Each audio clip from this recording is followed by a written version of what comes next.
নবীজি হেঁটে যাইতেন নূর নবী হযরত, নূর নবী হযরত। এর বুঝদিবাসী এই হাউজে কাউসারের পানি যদি পেতে চান, আল্লাহ রাব্বি বলেন ফাসাল্লিয়া বিকা ওয়ানহার। তুমি গো উম্মতকে বলে নামাজ পড়ার জন্য, নামাজ নামাজ। একসাথে বলুন কি নামাজ, বলে বলে মাঝে মাঝে পড়বো, মাঝে মাঝে ছাড়বো। কয়েক কিসের সাথে? কয়েক কিসের সাথে? জমাতের সাথে। নামাজ সালাতের কোনো বিকল্প এহাউজে কাউসারের পানি যদি পেতে চান তো সালাতের কোনো বিকল্প নেই। প্রিয় উপস্থিতি, মনোযোগ দিবেন। এ হাউজে কাউসারের পানি পেতে যদি চান সালাতের কোনো বিকল্প নাই। বুঝদিবাসী হযরত মালিক ইবনে দিনার রাহিমাহুল্লাহ বলেন, দুনিয়ার মানুষ তোমরা শুনে নাও, আমি কাঁদতেছিলাম, ঘুমের স্বপ্ন দিকে হাসর কায়েম হয়ে গেছে। কঠিন মাঠ পাগল পাড়া হয়ে দৌড়াইতে লাগলাম, দেখি একটা মস্ত বড় সাপ আমার দিকে তেলে তেলে আসে। চোখগুলি ভয়ঙ্কর, কপালের মধ্যে তার তিলক। এত কঠিন ভয়ঙ্কর সাপ আমি কখনো দেখি নাই। আমি সাপটা থেকে বাঁচার জন্য দৌড়াচ্ছি। মুসলমান যারা দুনিয়া থেকে তাদের অর্থকে আল্লাহর পথে ব্যয় করবে না, খরচা করবে না, কিয়ামতের ময়দানে ওই অর্থ তাদের সাপের আকৃতি হবে। শরীর থেকে পেটে মুখের মধ্যে সবল দিয়ে দিয়ে টেনে টেনে করে নিয়ে চলে আসবে, গোশত চামড়াগুলি খসিয়ে নিয়ে যাবে। নবীজি বলেন, মাত্রে একটা মাছ যদি সাপ কামড় দেয় 40 বছর ধরে সাপের ক্রিয়া শরীরে চলতে থাকবে। তোমরা শোনো, যারা অর্থ সম্পদ রুটি রুজি করে জমা করে,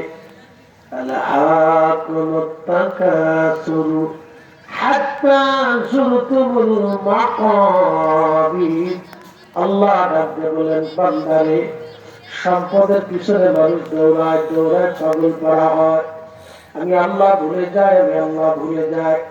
কতদিন?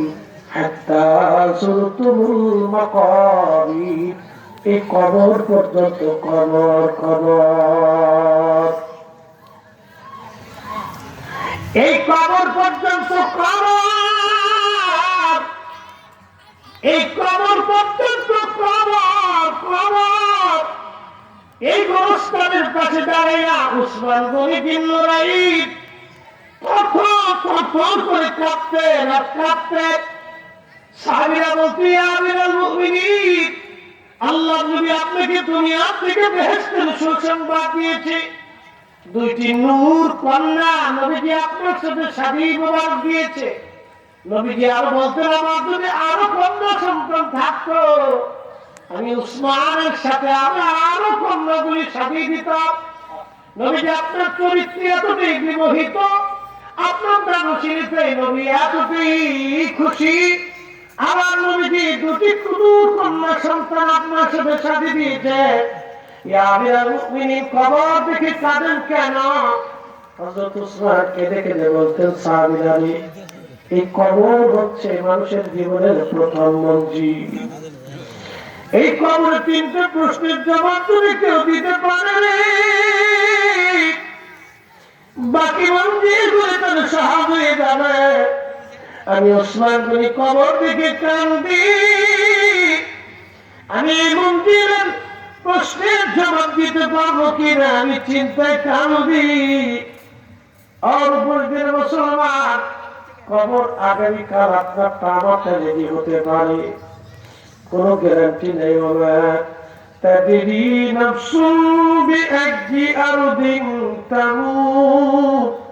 মানুষ কোন জায়গা কোন হালতে কখন মারা যায় কেউ জানে না।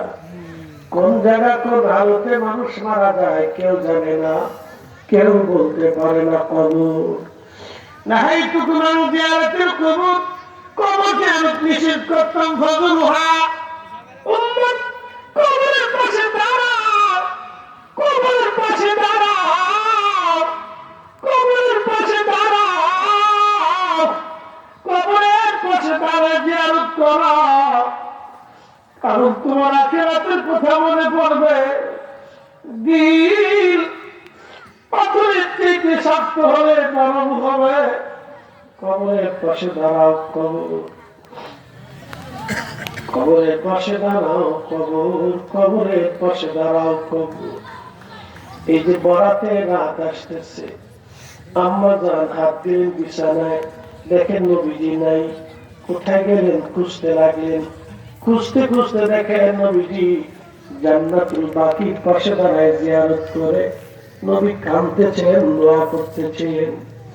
আম্মা জানকে দেখে নবী সরে আসলেন, বললেন আয়েশা তুমি কি জানো আজকে কোন রাত? বলে আল্লাহু রাসূলুহু আলাম, আল্লাহ জানে, নবী জানে। ইয়া রাসূলুল্লাহ কোন রাতে? আমি বলতে পারবো না।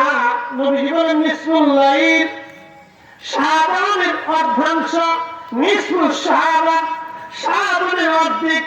হে আয়েশা, এই রাতে আমার আল্লাহ এত পরিমাণে সমস্ত বান্দাকে ক্ষমা করে দিবে, কিন্তু দুই শ্রেণীর বান্দা ক্ষমা পাবে না।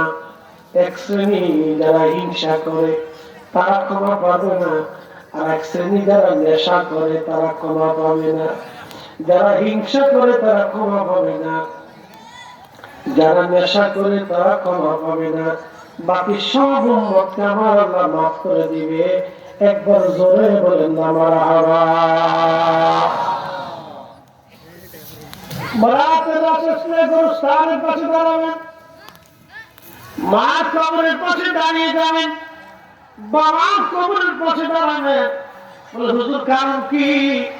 25 বছর ধরে মা আপনার খেদমত করেছে, 25 বছর ধরে মা আপনার সেবা করেছে, 25টা বছর ধরে মা আপনার পানি রান্না বান্না করেছে, 25 বছর ধরে মা আপনার রান্না করে দিয়েছে, আপনার কাপড় ধুয়ে দিয়েছে।